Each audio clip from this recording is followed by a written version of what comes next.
और नूह की तरफ वही की गई कि तुम्हारी कौम में जो लोग ईमान ला चुके उनके सिवा और कोई ईमान नहीं लाएगा, तो जो काम ये कर रहे हैं उनकी वजह से गम न खाओ,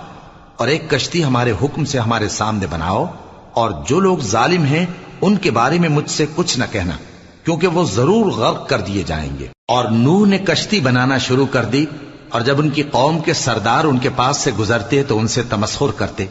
वो कहते कि अगर तुम हमसे तमस्खुर करते हो तो जिस तरह तुम हमसे तमस्खुर करते हो उसी तरह एक वक्त हम भी तुमसे तमस्खुर करेंगे, और तुमको जल्द मालूम हो जाएगा कि किस पर अजाब आता है जो उसे रुस्वा करेगा, और किस पर हमेशा का अजाब नाजिल होता है। यहां तक कि जब हमारा हुक्म आ पहुंचा और तन्नूर जोश मारने लगा,